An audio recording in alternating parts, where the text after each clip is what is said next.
ভারতে শিক্ষামন্ত্রীর পদত্যাগ ইস্যুতে সরকারের সঙ্গে ককরোচ পার্টির রুদ্ধশ্বাস বৈঠক। দফায় দফায় আলোচনা হলেও মিলছে না সমাধান। আন্দোলন অব্যাহত রাখার ঘোষণা। 24 ঘণ্টা সময় চাইল মোদি প্রশাসন। শিক্ষার্থীদের আন্দোলন ঘিরে মোদি সরকারের বিরুদ্ধে একাট্রা বিরোধী শিবির। ছাত্রদের শিক্ষা জীবন নিয়ে হুমকি দেয়ায় দিল্লি বিশ্ববিদ্যালয় প্রশাসনকে শাসালেন রাহুল গান্ধী। ইরান থেকে তড়িঘড়ি করে কূটনীতিকদের সরিয়ে নিচ্ছে পশ্চিমা দেশগুলো। এ যাবৎকালের সবচেয়ে বড় হামলার পূর্বাভাস। প্রস্তুতির কথা স্বীকার করলেন খোদ মার্কিন প্রেসিডেন্ট। হরমুজের পর এবার মানদেব প্রণালী ঘিরে আঞ্চলিক যুদ্ধের ছক কষছে ইরান। ইয়েমেনে সামরিক কমান্ডার ও অত্যাধুনিক অস্ত্র পাঠিয়েছে তেহরান। চাঞ্চল্যকর তথ্য উঠে আসছে রয়টার্সের প্রতিবেদনে।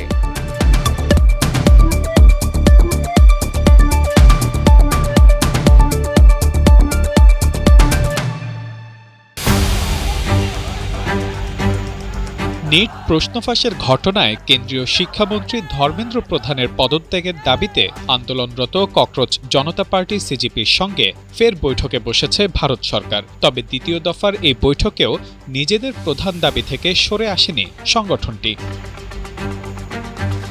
শুক্রবার দিল্লির কনস্টিটিউশন ক্লাবে কেন্দ্রীয় সরকারের প্রতিনিধিদের সঙ্গে বৈঠক শেষে সিজিপির জাতীয় মুখপাত্র আশুতোষ রাঙ্কা জানান, শিক্ষামন্ত্রীর পদত্যাগের বিষয়ে সিদ্ধান্ত নিতে সরকার শনিবার দুপুর পর্যন্ত সময় চেয়েছে। তিনি বলেন, ধর্মেন্দ্র প্রধানের পদত্যাগের দাবিতে কোনো আপোষ করা হবে না। সরকার দ্রুত শিক্ষামন্ত্রীকে সরিয়ে দেবে এমন আশাই করছেন তারা। তবে বৈঠকে আরও দুটি দাবিতে নীতিগতভাবে সম্মতি দিয়েছে সরকার।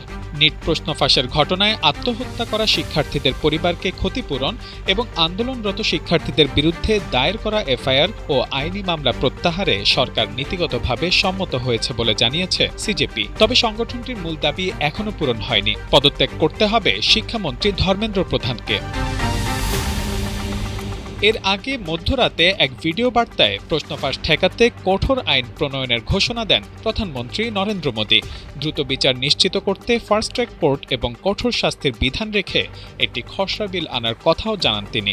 সরকার প্রধানের এই আশ্বাসের পর ২৬ দিনের অনশন ভাঙেন সমাজকর্মী ও পরিবেশবিদ সোনম ওয়াংচুক। তবে সোনম ওয়াংচুকের অনশন ভাঙলেও আন্দোলন থামছে না। সিজিপির প্রতিষ্ঠাতা অভিজিৎ দীপকে স্পষ্ট করে জানিয়েছেন, ধর্মেন্দ্র প্রধানের পদত্যাগ না হওয়া পর্যন্ত দিল্লির যন্তর মন্তরে শান্তিপূর্ণ বিক্ষোভ চলবেই। এখন সরকারের হাতে সময় শনিবার দুপুর পর্যন্ত। শেষ পর্যন্ত কেন্দ্র কি শিক্ষামন্ত্রীর পদত্যাগের দাবি মেনে নেবে, নাকি এই অচলাবস্থা আরও দীর্ঘ হবে, সেদিকে নজর এখন আন্দোলনকারী শিক্ষার্থীদের। Mahmudul Hasan, Times today. ভারতে প্রশ্ন ফাঁসের প্রতিবাদে চলমান শিক্ষার্থী আন্দোলন এবার নতুন করে রাজনৈতিক উত্তাপ ছড়িয়েছে। বিক্ষোভে অংশ না নিতে শিক্ষার্থীদের সতর্কবার্তা দিয়েছে দিল্লি বিশ্ববিদ্যালয়। আর এই পদক্ষেপের তীব্র সমালোচনা করছেন কংগ্রেস নেতা রাহুল গান্ধী। বৃহস্পতিবার এক বিজ্ঞপ্তিতে দিল্লি বিশ্ববিদ্যালয় জানায়, যন্তর মন্তর বা আশপাশের এলাকায় কোনো অবৈধ সমাবেশ কিংবা বিক্ষোভে অংশ নিলে শিক্ষার্থীদের বিরুদ্ধে আইনগত ব্যবস্থা নেওয়া হতে পারে। এমনকি এ ধরনের কর্মকাণ্ড তাদের শিক্ষা জীবন এবং ভবিষ্যৎ পেশাগত জীবনেও নেতিবাচক প্রভাব ফেলতে পারে বলে সতর্ক করে বিশ্ববিদ্যালয় কর্তৃপক্ষ। শুক্রবার এর প্রতিক্রিয়ায় রাহুল গান্ধী বলেন, গণতান্ত্রিক অধিকার প্রয়োগের জন্য শিক্ষার্থীদের হুমকি দেওয়ার সাহস বিশ্ববিদ্যালয় কর্তৃপক্ষ কিভাবে পায়, এ বিষয়ে বিশ্ববিদ্যালয়কে জবাবদিহি করতে হবে বলেও মন্তব্য করেন তিনি। এদিকে প্রশ্ন ফাঁসের ঘটনায় অভিযুক্তদের শাস্তি নিশ্চিত করতে প্রধানমন্ত্রী নরেন্দ্র মোদির কঠোর আইন প্রণয়নের ঘোষণাকেও ফাঁপা প্রতিশ্রুতি বলে কটাক্ষ করেছেন আম আদমি পার্টির নেতা অরবিন্দ কেজরিওয়াল। মোদি ঘোষণা দিয়েছেন, প্রশ্ন ফাঁসের মতো অপরাধের দ্রুত বিচার নিশ্চিত করতে ফাস্ট ট্র্যাক কোর্ট গঠন এবং কঠোর শাস্তির বিধান রেখে একটি বিল সংসদে আনা হবে। কিন্তু কেজরিওয়ালের প্রশ্ন, ২০২৪ সালে নিট প্রশ্ন ফাঁসের মূল হোতাকে যদি সিবিআই আদালতে নির্দোষ ঘোষণা করে, তাহলে নতুন করে ফাস্ট ট্র্যাক কোর্ট গঠনের ঘোষণা কতটা কার্যকর হবে। তিনি বলেন, তদন্তে যদি আদালতে উপস্থাপনের মতো প্রমাণই না থাকে, তাহলে ফাস্ট ট্র্যাক কোর্ট গঠনের নাটক কেন? কেজরিওয়ালের অভিযোগ, সমস্যাটি শুধু আইন বা আদালতের নয়, প্রধানমন্ত্রীর উদ্দেশ্যের মধ্যেই ত্রুটি রয়েছে। একদিকে প্রশ্ন ফাঁসের বিরুদ্ধে কঠোর ব্যবস্থা নেওয়ার ঘোষণা দিচ্ছে সরকার, অন্যদিকে আন্দোলনে অংশ নেওয়া শিক্ষার্থীদের বিরুদ্ধে সতর্কবার্তা জারি করছে বিশ্ববিদ্যালয় কর্তৃপক্ষ। ফলে প্রশ্ন ফাঁসের অভিযোগ ঘিরে শুরু হওয়া আন্দোলন এখন শুধু শিক্ষা ব্যবস্থার সংকটেই সীমাবদ্ধ নেই, এটি পরিণত হয়েছে শিক্ষার্থীদের গণতান্ত্রিক অধিকার, সরকারের জবাবদিহি এবং রাজনৈতিক সদিচ্ছা নিয়ে বড় বিতর্কে। নাহার বৃষ্টি, টাইমস টুডে। মধ্যপ্রাচ্যে চলমান উত্তেজনার মধ্যেই এবার ইরান থেকে একে একে কূটনৈতিক ও দূতাবাস কর্মীদের সরিয়ে নিচ্ছে পশ্চিমা দেশগুলো। ইতোমধ্যে যুক্তরাজ্য তেহরানে থাকা তাদের অবশিষ্ট কূটনৈতিক কর্মীদের প্রত্যাহারের ঘোষণা দিয়েছে। একই পথে হেঁটেছে ফ্রান্স ও আজারবাইজানও। অন্যদিকে ইতালি ও স্পেন তাদের নাগরিকদের দ্রুত ইরান ত্যাগ করার নির্দেশ দিয়েছে।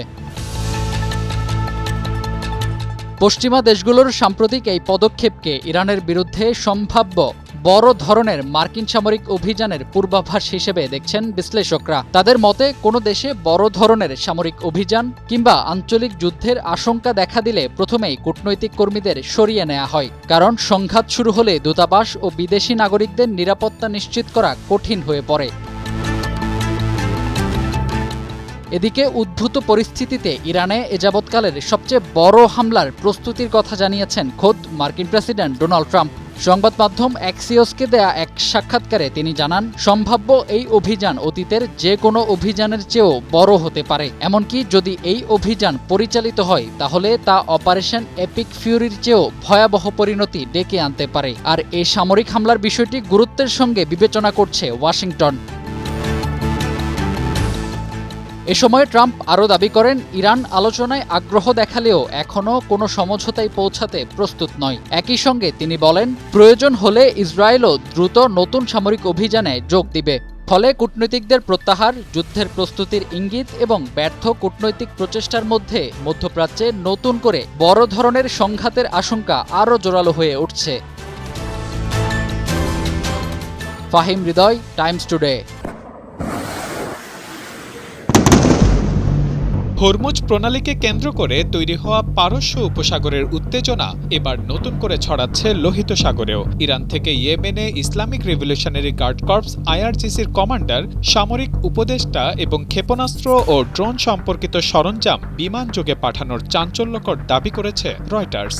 রয়টার্সের অনুসন্ধান অনুযায়ী গত 13 জুলাই তেহরান থেকে মাহানিয়ারের একটি ফ্লাইটে 10 থেকে 21 জন আইআরজিসি সদস্য ইয়েমেনে পৌঁছান। তাদের মধ্যে জ্যেষ্ঠ কমান্ডারও ছিলেন। ফ্লাইটটির গন্তব্য ছিল ইরান সমর্থিত ইয়েমেনের সশস্ত্র গোষ্ঠী নিয়ন্ত্রিত রাজধানী সানা। তবে সৌদি সমর্থিত ইয়েমেন সরকারের হামলায় সানা বিমানবন্দর আক্রান্ত হলে বিমানটি শেষ পর্যন্ত লোহিত সাগরের বন্দর নগরী হোদেইদায় অবতরণ করে। ইরানের দুটি সূত্রের দাবি, ইয়েমেনের ইরান সমর্থিত সশস্ত্র গোষ্ঠীর নতুন ক্ষেপণাস্ত্র ব্যবস্থায় প্রশিক্ষণ ও সামরিক অভিযানে সহায়তার জন্যই আইআরজিসির এই কমান্ডারদের পাঠানো হয়েছে। একই বিমানে ওই সশস্ত্র গোষ্ঠীর কার্যক্রমে অর্থায়নের জন্য সোনাও পাঠানো হয় বলে দাবি একটি সূত্রের।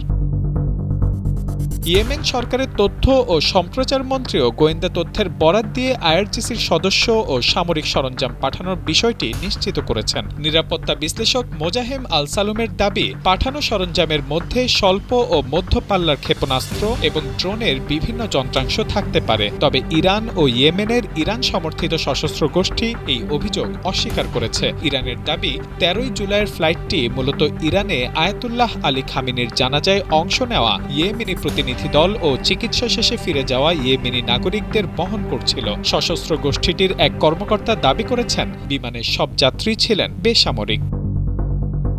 তবে এই ঘটনার পরপরই লোহিত সাগরকে ঘিরে উত্তেজনা আরও বেড়েছে। রয়টার্সের আগের এক প্রতিবেদনে বলা হয়, যুক্তরাষ্ট্র ইরানের বিদ্যুৎ অবকাঠামোয় হামলা চালালে লোহিত সাগরের গুরুত্বপূর্ণ নৌপথ বন্ধের জন্য ইয়েমেনের ইরান সমর্থিত সশস্ত্র গোষ্ঠীকে প্রস্তুত থাকতে বলেছে তেহরান। এরপর সৌদি আরবের বিরুদ্ধে নৌ অবরোধ ঘোষণা করে ইয়েমেনের ওই সশস্ত্র গোষ্ঠী। কয়েকদিনের মধ্যেই তারা সৌদি আরবের 2টি তেলবাহী ট্যাঙ্কারে হামলার দাবিও করে। ফলে প্রায় 4 বছর ধরে চলা সৌদি আরব ও ইয়েমেনের ওই সশস্ত্র গোষ্ঠীর যুদ্ধবিরতিরও অবসান ঘটেছে বলে মনে করা হচ্ছে।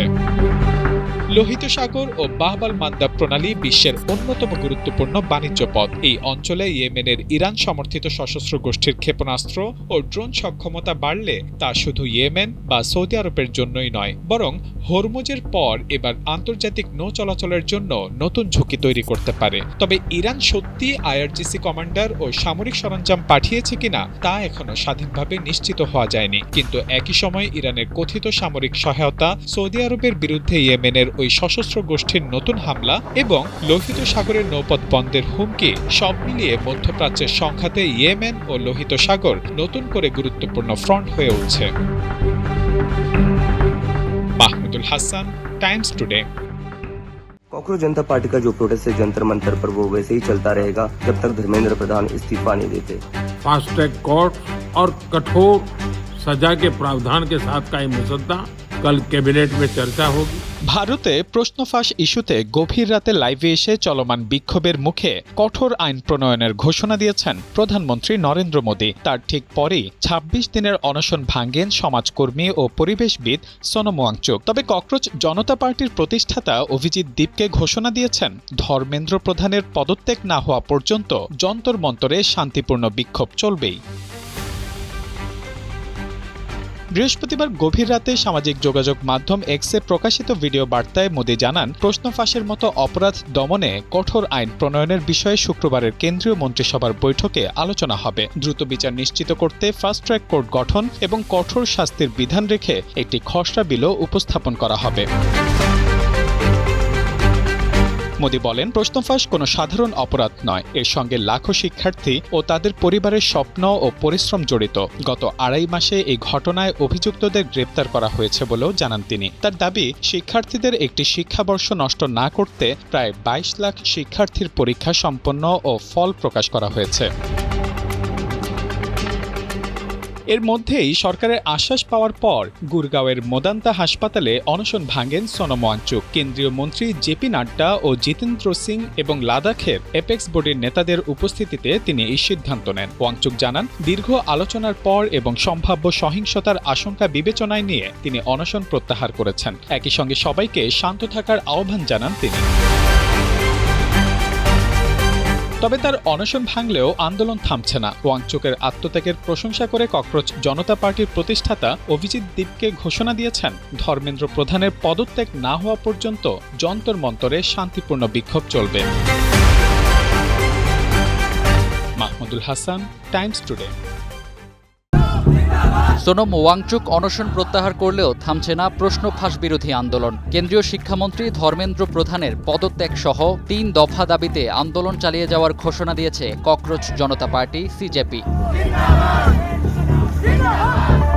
এদিকে আনন্দবাজার অনলাইনের এক প্রতিবেদনে জানা যায়, দাবি দাওয়া নিয়ে সরকারের সঙ্গে আজ শুক্রবার বৈঠকে বসছেন আন্দোলনকারীরা। স্থানীয় সময় দুপুর 12:30টায় দিল্লির কনস্টিটিউশন ক্লাবে এই বৈঠক হওয়ার কথা রয়েছে। বৈঠকটি কোথায় হবে তা নিয়ে ধোঁয়াশা তৈরি হলে সিজেপি জানায়, কোনো কেন্দ্রীয় মন্ত্রীর বাসভবনে নয়, নিরপেক্ষ জায়গায় বৈঠক করতে হবে। তাদের সেই দাবির পরিপ্রেক্ষিতে বৈঠকের স্থান কনস্টিটিউশন ক্লাবকে বেছে নেওয়া হয়েছে। সিজেপির মুখপাত্ররা জানিয়েছেন, বৈঠকে তারা নিজেদের দাবিগুলো সরকারের কাছে তুলে ধরবেন। তবে আলোচনার পাশাপাশি আন্দোলনও চলবে বলে স্পষ্ট করেছেন তারা। দলটির প্রধান 3টি দাবি হল, কেন্দ্রীয় শিক্ষামন্ত্রী ধর্মেন্দ্র প্রধানের পদত্যাগ, প্রশ্নপত্র ফাঁসের ঘটনায় আত্মহত্যা করা শিক্ষার্থীদের পরিবারের জন্য আর্থিক ক্ষতিপূরণ এবং আন্দোলনকারীদের বিরুদ্ধে দায়ের করা এফআইআর প্রত্যাহার। এদিকে শুক্রবার সকাল থেকেই ফের ভিড় বাড়ছে যন্তর মন্তর এলাকায়। নিরাপত্তার অজুহাতে দিল্লির 17টি মেট্রো স্টেশন বন্ধ রাখা হয়েছে। বৃহস্পতিবারও একই কারণে 16টি স্টেশন বন্ধ ছিল। আন্দোলনকারীদের সঙ্গে সরকারের বৈঠকে শেষ পর্যন্ত কী সিদ্ধান্ত হয় এখন সেদিকেই নজর সবার। ফাহিম হৃদয়, টাইমস টুডে। যুক্তরাষ্ট্র ও ইরানের মধ্যে নতুন করে শুরু হওয়া সংঘাতের মধ্যেই এবার তেহরানকে ফের যুদ্ধবিরতির প্রস্তাব দিয়েছে ওয়াশিংটন। তবে যুক্তরাষ্ট্রের দেয়া সেই প্রস্তাব সরাসরি প্রত্যাখ্যান করেছে তেহরান। তুরস্ক ভিত্তিক বার্তা সংস্থা আনাদোলু এজেন্সির এক প্রতিবেদনে উঠে এসেছে এমন তথ্য।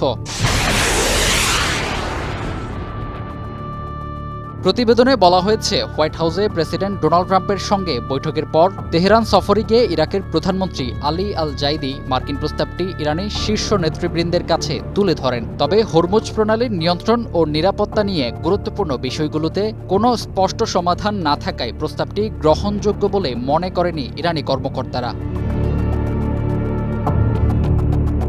এদিকে ফের বাহরাইন ও জর্ডানে অবস্থিত মার্কিন সামরিক ঘাঁটিকে লক্ষ্য করে ভয়াবহ ড্রোন হামলা চালিয়েছে ইরান। বাহরাইনের শেখ ইসা বিমান ঘাঁটি এবং জর্ডানের আল আজরাক ঘাঁটিতে হামলায় জ্বালানি ট্যাঙ্ক, বিমান হ্যাঙ্গার, রক্ষণাবেক্ষণ কেন্দ্র ও সেনা আবাসন এলাকাকে লক্ষ্যবস্তু করা হয়েছে বলে দাবি করেছে ইরানের সেনাবাহিনী।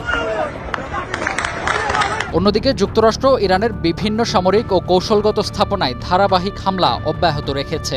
মার্কিন সেন্ট্রাল কমান্ড জানিয়েছে, শুক্রবার ভোরে টানা 13 রাতের মতো ইরানি গুরুত্বপূর্ণ অবকাঠামো লক্ষ্য করে হামলা চালানো হয়েছে। ইরানি কর্তৃপক্ষের বরাতে আনাদুলু এজেন্সির এক প্রতিবেদনে উঠে এসেছে, যুক্তরাষ্ট্রের এসব হামলায় এখন পর্যন্ত 53 জন নিহত এবং প্রায় 600 মানুষ আহত হয়েছেন।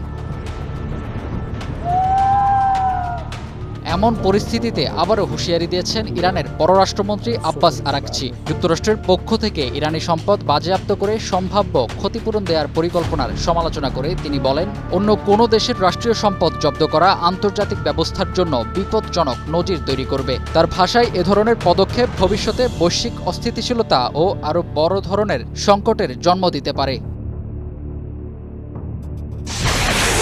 ফাহিম হৃদয়, টাইমস টুডে।